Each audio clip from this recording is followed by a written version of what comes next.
Welcome, everybody, to the walkthrough with me, Jamie Hoyle, and my guest this week, Dennis Ackerman from the Bleav in Raiders podcast. Dennis, thanks for joining us. I really appreciate you coming on the show.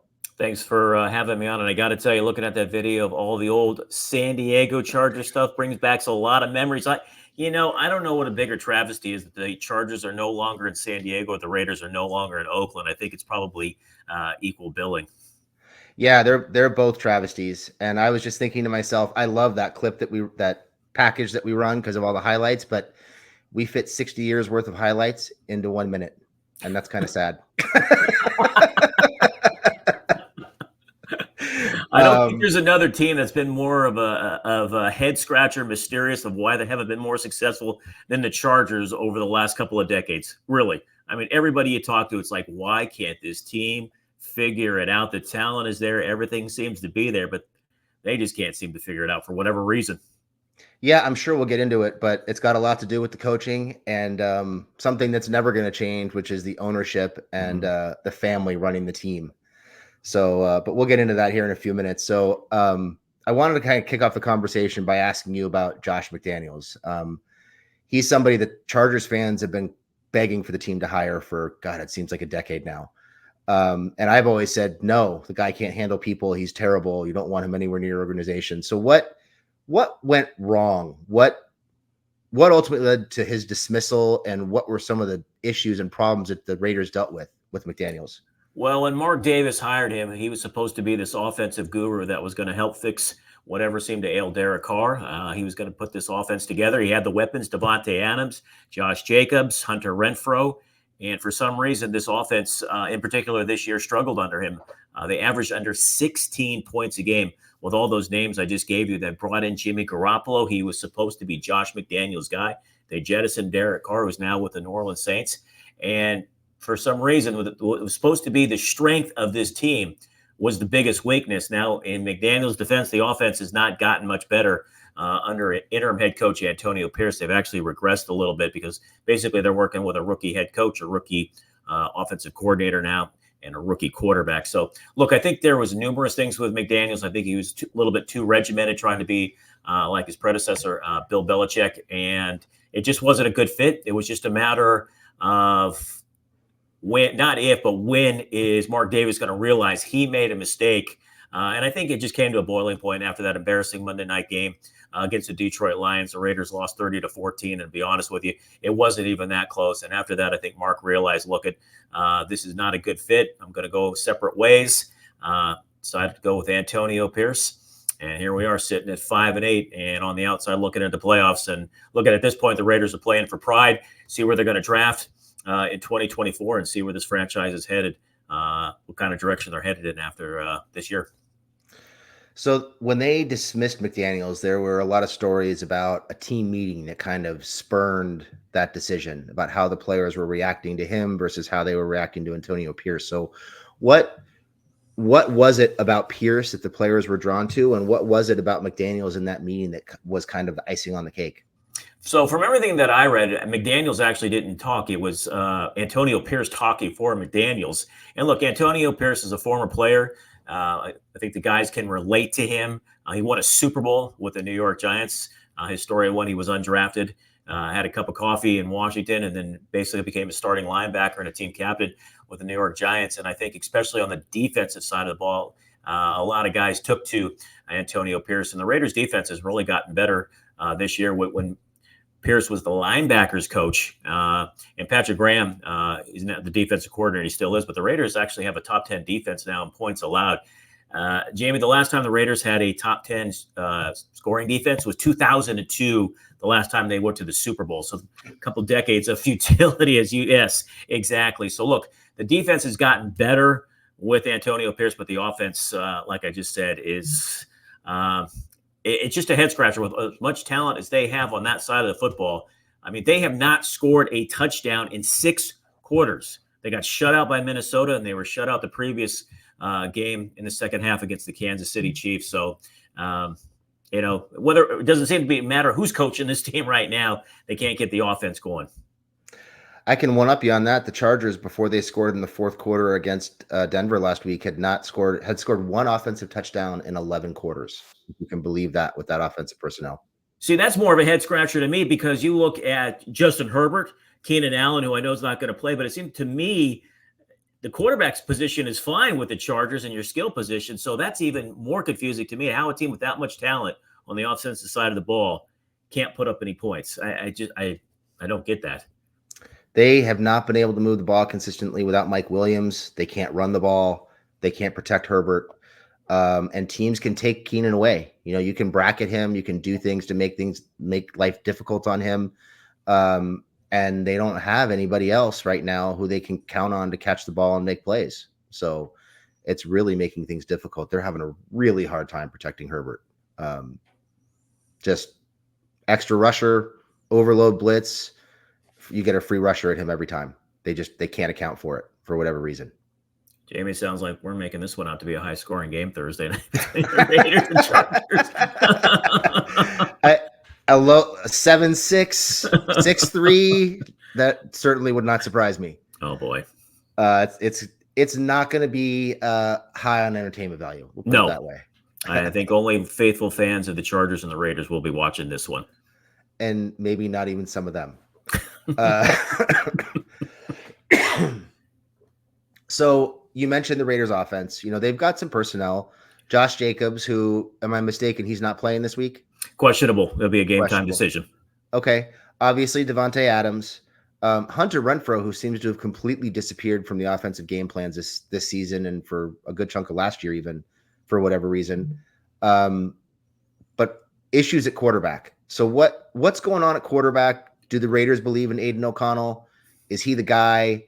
What kind of things are they doing to make life easier on him and try to move the football? Well, unfortunately, Aiden O'Connell does not have a good offensive line. Let's start there. This offensive line has regressed for some reason. The team did not address it in the offseason. Their best offensive lineman is their starting left tackle, Colton Miller. He's missed 3 out of the last 4 games. I don't expect him to play on Thursday night. Andre James, the starting center, is going to be out tomorrow night. So this is an offensive line that struggles to open up any holes in the run game for Josh Jacobs and to protect the quarterback. So they're going to be down 2 starters. So that gives you that kind of where the problems begin with this Raiders offense is the offensive line. Then, like I said, you put in a rookie quarterback to go along with a rookie head coach and a rookie offensive coordinator, and just that combination. O'Connell, he had time against Minnesota, but he just looked confused.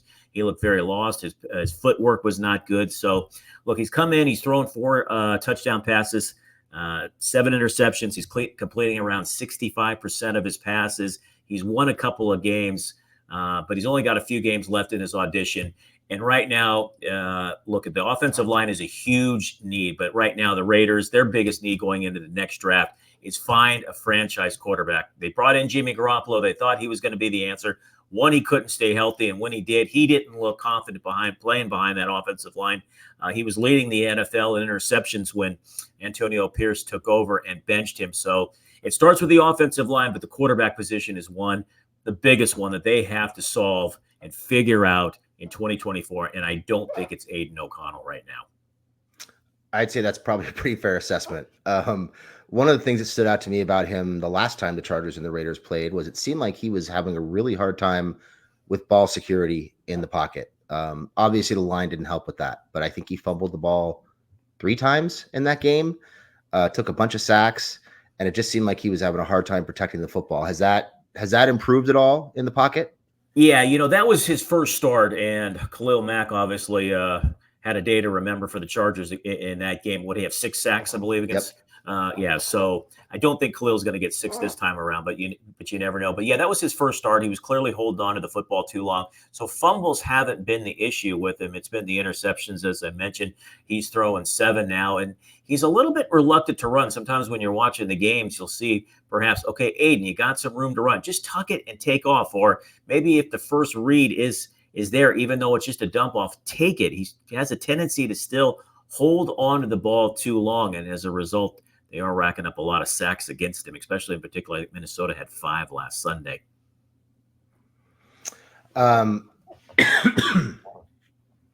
Let's talk about the Raiders defense a little bit. obviously we all know Max Crosby is a terror. Um, he and you said the defense is improving. So I assume there's more things going right for the Raiders on the defensive side of the ball than just Max Crosby. So what kind of changes has Antonio Pierce made? Um, what's going right for them on the defensive side of the ball? Well, Robert Spillane has probably been the biggest surprise. He was a free agent signing. He played last year with the Pittsburgh Steelers. They brought him in, and he has played fantastic, not only in the pass, but the run game. He's also second on the team in interceptions. So keep an eye on him, Charger fan. He wears number 41. He's been a big difference maker on that side of the football for the Silver and Black. The Raiders also have a lot of young cornerbacks who are actually playing well right now. You got Nate Hobbs, Ja'Cory Bennett, Meek Robertson. They let go Marcus Peters. I don't think he was probably very good in that locker room. And Antonio Pierce said, you know what, this is a culture I'm trying to change here. They let him go, and they've actually played pretty well. They play a lot of zone defense, so they try to keep everything in front of them and not give up any big plays on the back end. In the beginning of the season, Jamie, they were struggling a lot. That defense was not good. A lot of teams weren't respecting them. A lot of teams were going for it on fourth down and converting. But things have changed. Like I said, they have a top 10 scoring defense now at giving up just under 20 points a game. And since Antonio Pierce has taken over, they've really only had one bad game, and that was against Kansas City when they gave up 31 points. But, I mean, they held the Miami Dolphins. We know how good, potent that offense is. They held them to 20. So they're doing a lot of good things on that side of the football. Unfortunately, on the offense, they haven't held up their end of the bargain. What can we expect to see from like a coverage standpoint? You mentioned zone defense. Do they have particular coverage packages, particular looks that they lean on more heavily than others? You know what? They just pretty much they'll rotate a lot of those corners. Traylon Merrick back in Marcus Epps, who they signed. He was a free agent, came over from Philadelphia.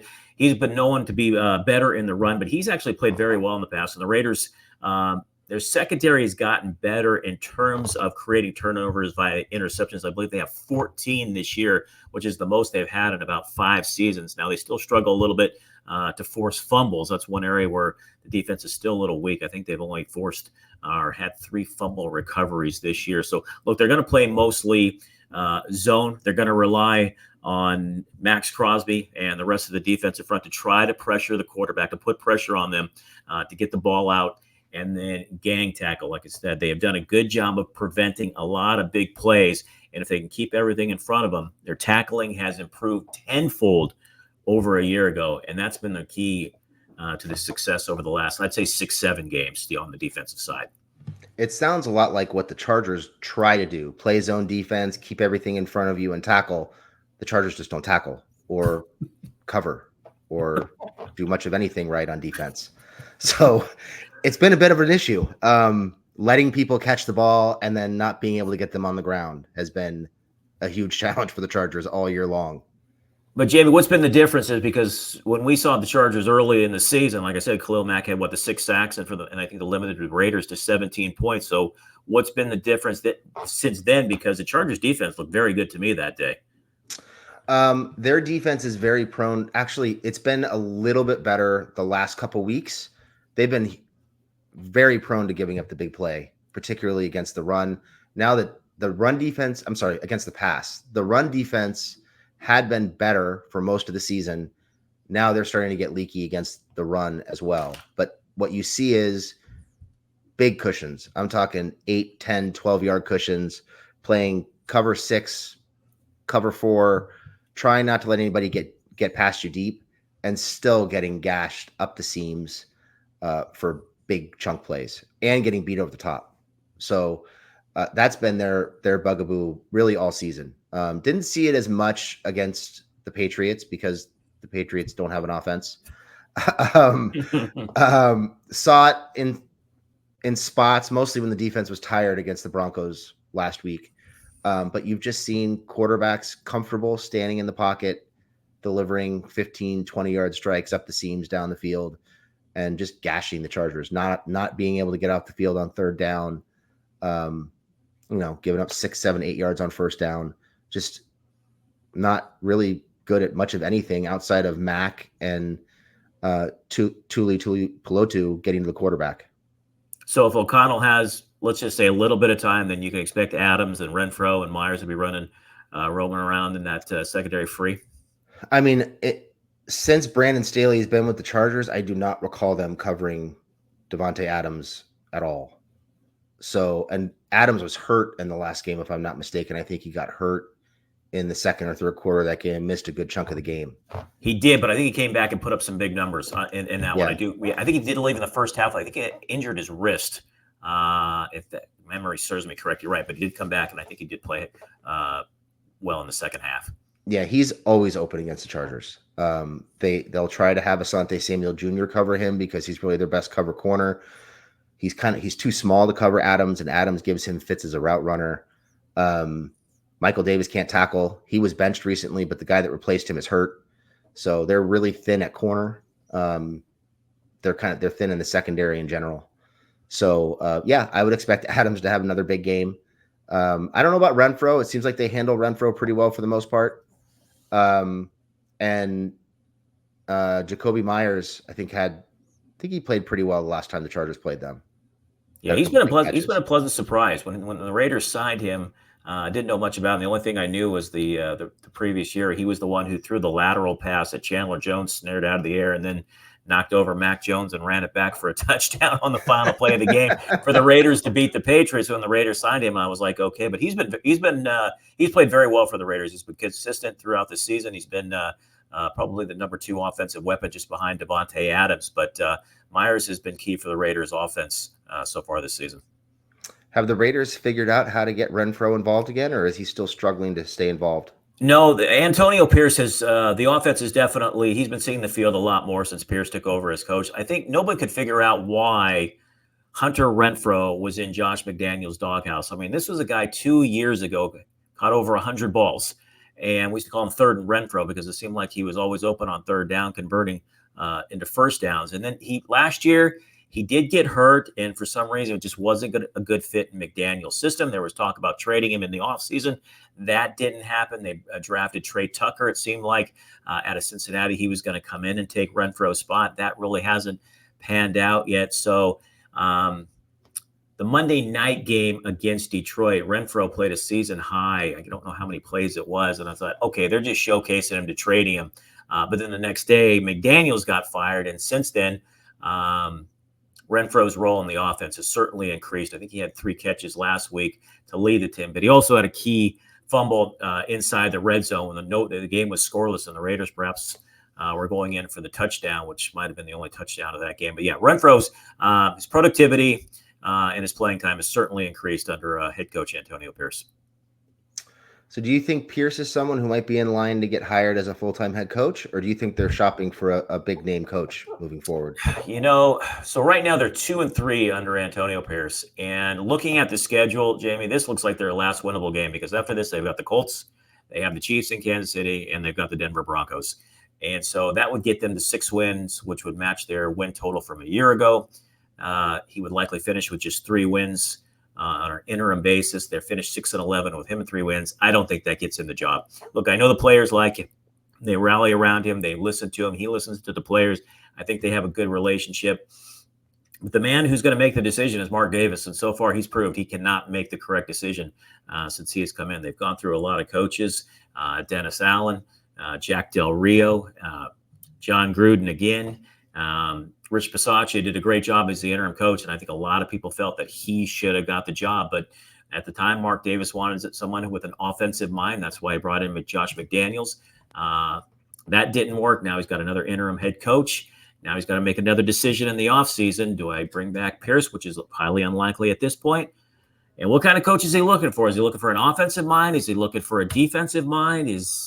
I don't know. He hasn't got it right yet. So we'll see. Nobody knows at this point with Mark Davis. And you mentioned the family business.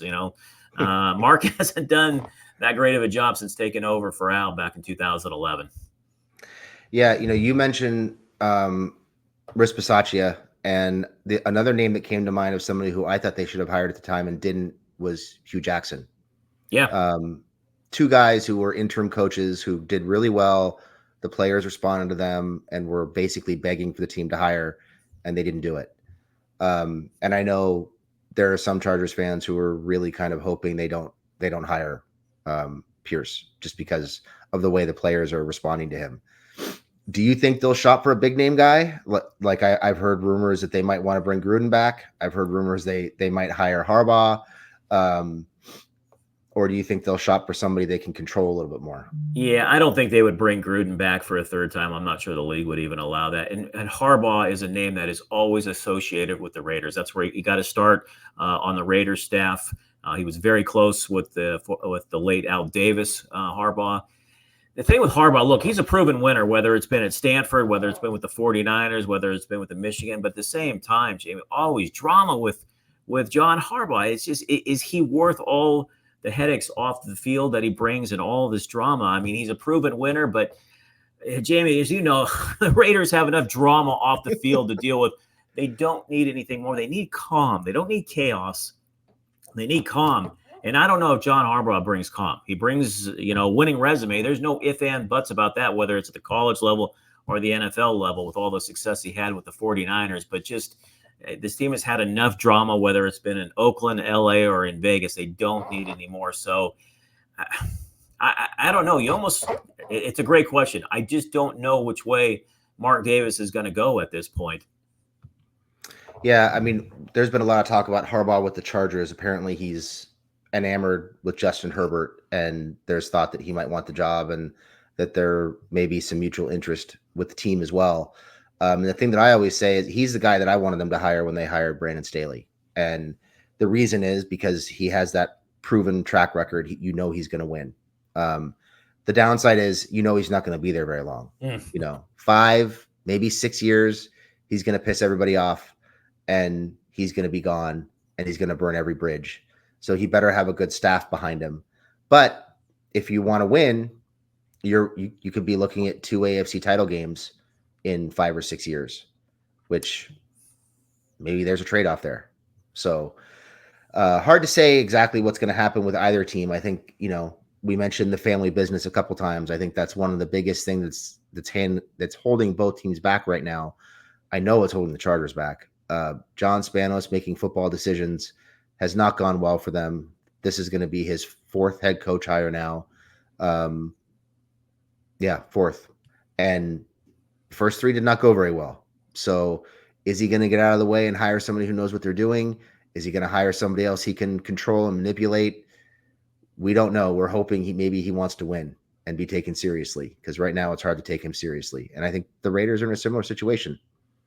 Jamie, let me ask you this. Looking at both the Chargers and the Raiders situations right now, which is a better job? If we're assuming Brandon Staley gets fired at the end of the year, right? Yeah. I would say it's pretty much, in my opinion, it should be pretty much a lock that he's gone. Okay. I'd be very surprised if he's back. They've been frustrated with him really since week 2. There was talk that they might even fire him if they had lost to the Patriots 2 weeks ago. They kind of backed off that when they weren't sure if Keenan Allen was going to play, but that was the talk, was if they lost to the Patriots, that was going to be the final straw, and they were going to end that relationship. Now I've lost track of the question. What do you think is a more attractive job? More Chargers attractive or the job. Raiders? Everything being as is right now, what is the more attractive job in the offseason? What do you think? Well, it looks like both are going to have a shot at a top 10 pick. So that's going to be very intriguing for both. You have the downside of the family business kind of operation for both. So you don't have that working in favor of one or the other. Both have kind of, I think, bloated rosters. Veteran wise, the Chargers are probably in worse cap situation than the Raiders are. I know the Chargers are like $50 or $60 million over the cap next year, and they're going to be in a position where they're going to have to cut Bosa or Mack, Allen or Williams. They're probably going to lose Corey Linsley. There's going to be a lot of very tough decisions to make cap wise.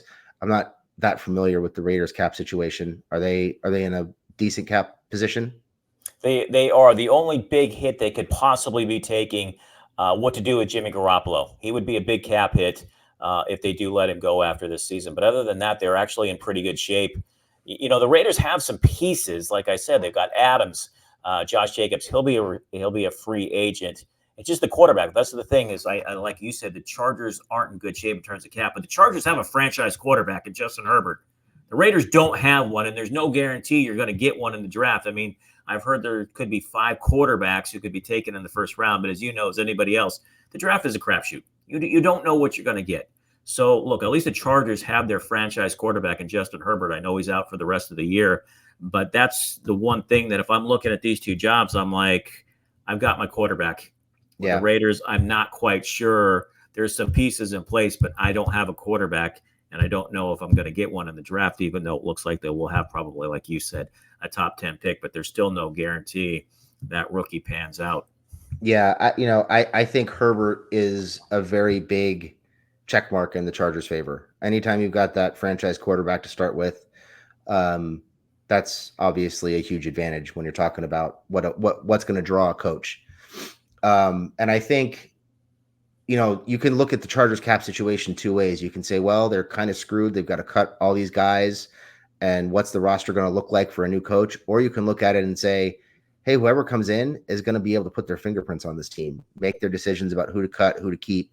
And they're going to have a lot of say about what this roster looks like moving forward, which I think, if you're talking about an experienced head coach, might be a draw of like, hey, these guys should be winning. Why aren't they winning? I'm going to go put my fingerprints on them and make this a reality. So I would think the Chargers are the better. I'm biased, obviously. No, I don't think you are. I don't think you are. Option.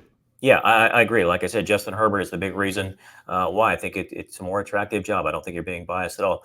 Let me ask you this. Who has a worse home field advantage right now, the Chargers or the Raiders? They're both pretty bad. Yes, I know. I mean, they're both basically tourist attractions at this point. Yeah. So, I mean, if you're comparing, it's probably a dead heat. They're both awful. I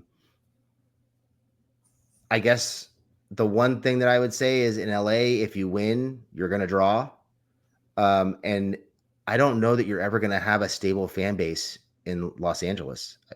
I think it's always going to be that date that the opposing team circles on their calendar to go to Vegas and turn it into a weekend. And granted, you have that with the Chargers too, but if you win with the Chargers in LA, you're going to draw.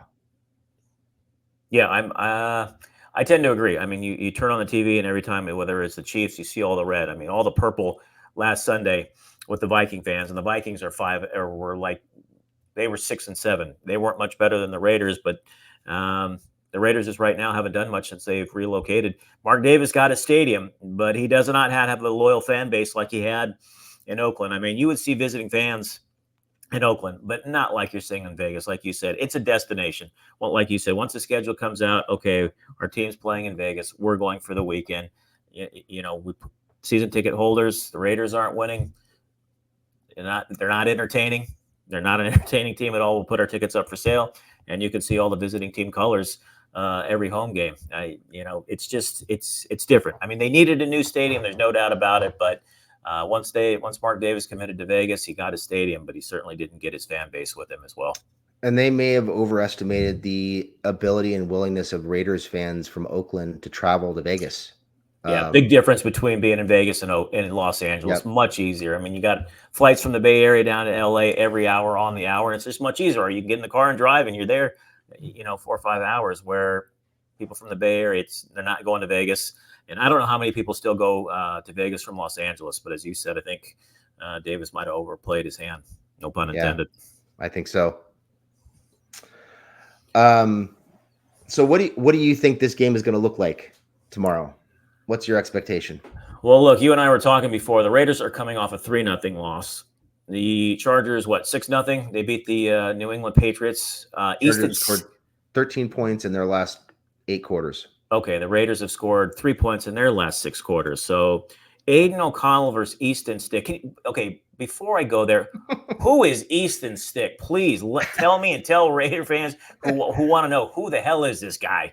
He is one of the winningest quarterbacks in the history of Division II college football.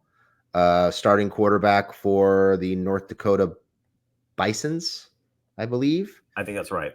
And I think he won I think he was like 45-3 in 4 years at North Dakota.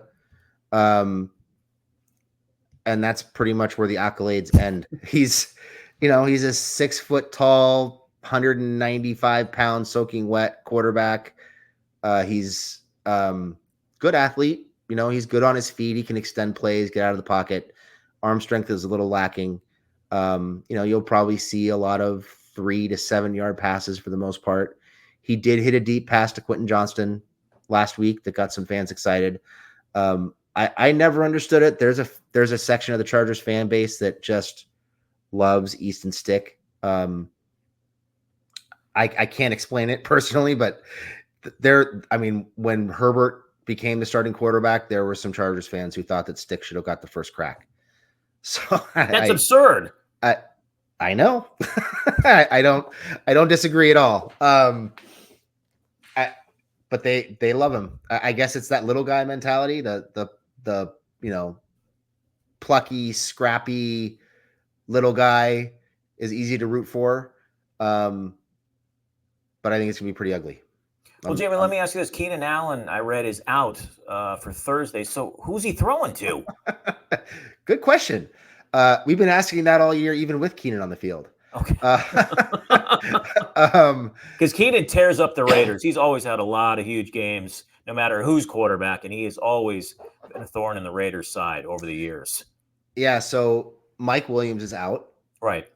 Joshua Palmer recently, his 21-day window to come off the IR was recently activated, I think last week. He had a couple full days of practice this week, so we'll see if he plays.